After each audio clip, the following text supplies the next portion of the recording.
Good day to you one and all. It is I, Justin Hawkins, and this is Justin Hawkins Rides Again. Today, I want to talk about a band that have been on my radar, but I've been lax, tardy, borderline sloppy, actually. I came across this band when I was listening to something else on Spotify. I think it might have been the Lemon Twigs, actually, and then it started playing this one. So I'm going to correct my earlier errors.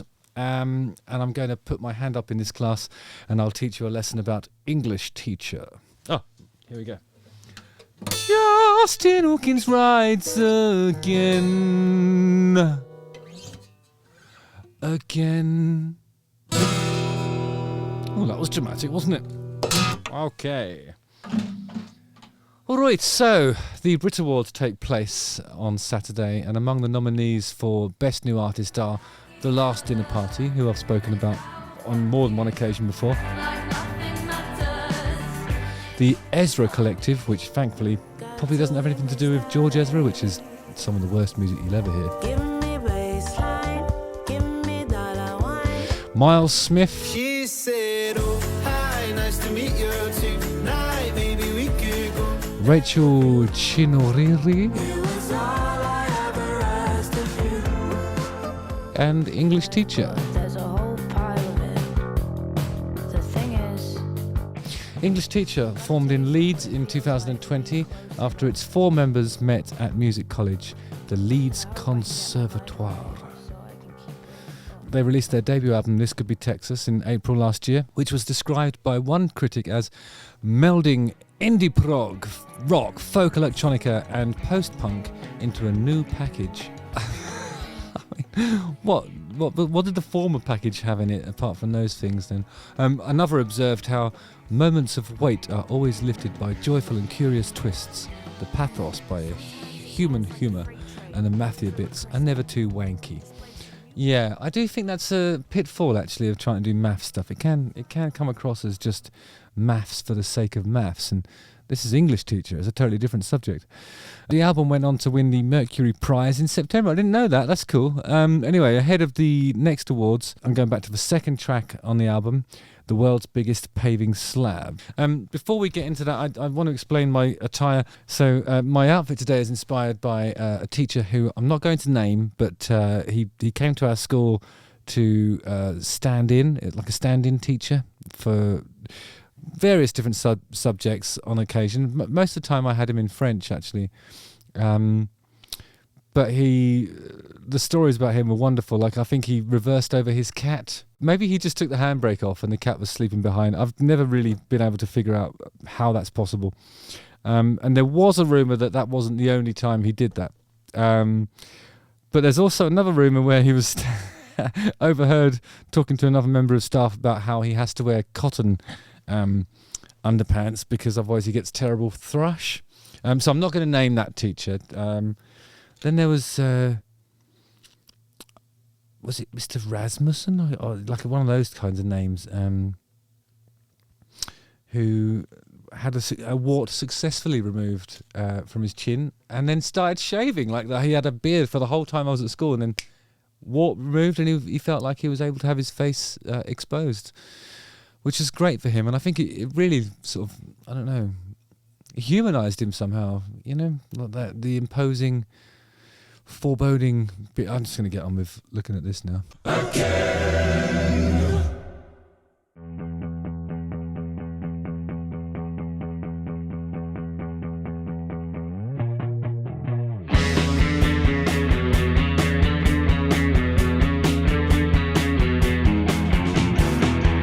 Okay, that's a really satisfying riff, isn't it? Is it in E? It's in E. So the bass is pedaling on an E.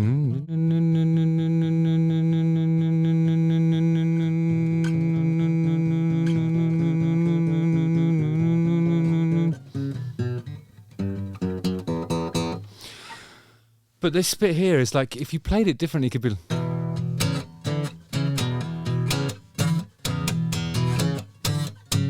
I mean, there's a way of playing that where it's kind of like trad rock, and there's an original way of playing it where it's...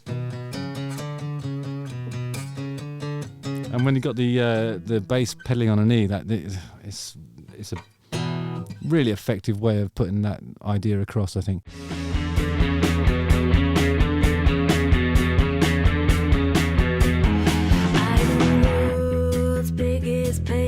Slap, but no one can walk over me. I am the pendle, which is Johnson, and I am. If you think about this as a kind of as a deconstructed version of something that you might hear Status Quo doing, you know.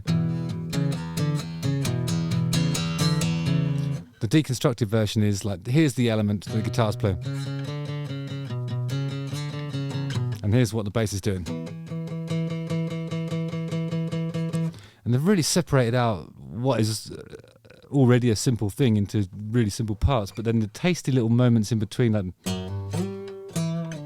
those kind of riffs, is just like, this is proper musicians. And then when it breaks down for the verse, And I am leading of Bay. I am the banker, Dave Gold and Postbox, and the festival of R&B. she's hitting the fifth. So there's no clue as to whether it's supposed to be or works just as well if a minor said no, or is it no? None of our business. It's none of our business. In fact, maybe it's our own choice. Maybe we can decide whether it's major or minor. I don't know. Maybe that's the idea. I'm not the terrorist of Talbot Street, but I have apocalyptic dreams. Ah, yes. This is when it all goes a bit Cocteau Twinsy.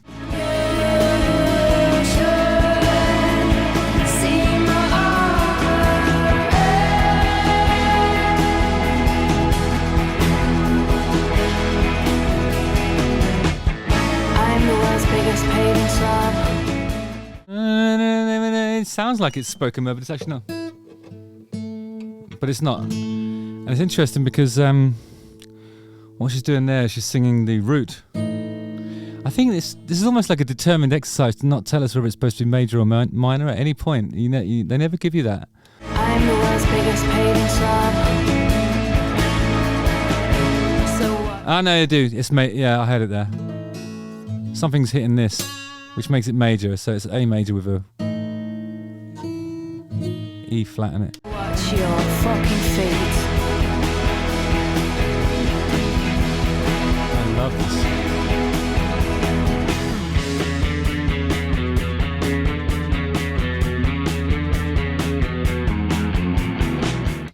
Doesn't that sort of remind you of the old Batman theme? You know, I'm talking about Adam West era Batman 60s stuff. It's just got something really cool and driving and retro about it.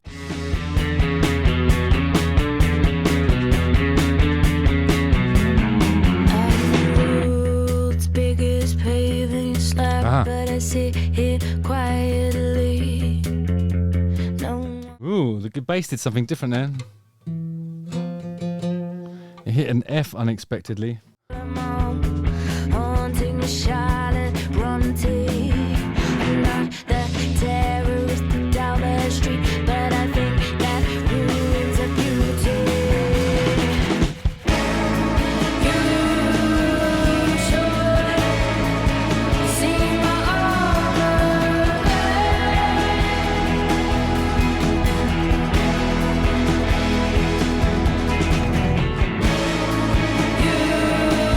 You should walk all over me. Yeah, and there's the band. That's almost like the big reveal there. So you get them on the hill, somewhere up north, I'll wager.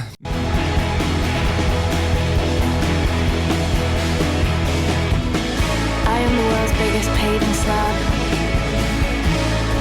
and the world's smallest celebrity.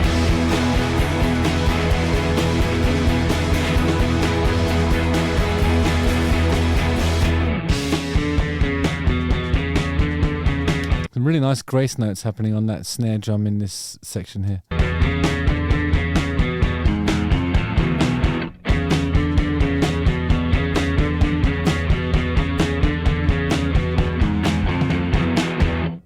That must be so satisfying to play live.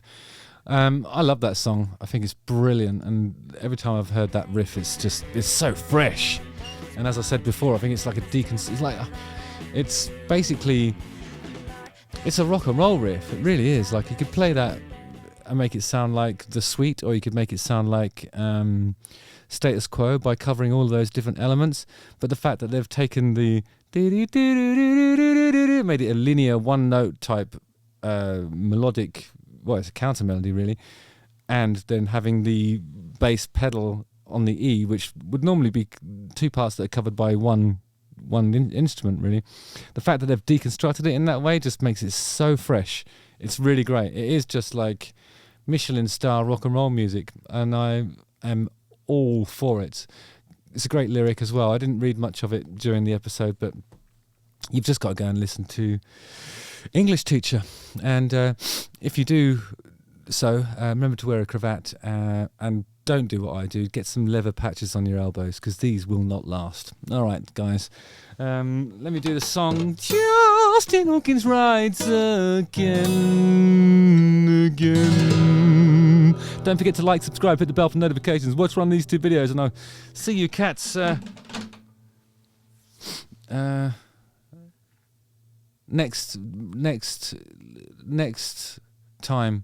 Yeah, and your homework is to listen to English Teacher. All right, see you later. Nice one. See you on the ice, in the playground. No, not there. Again.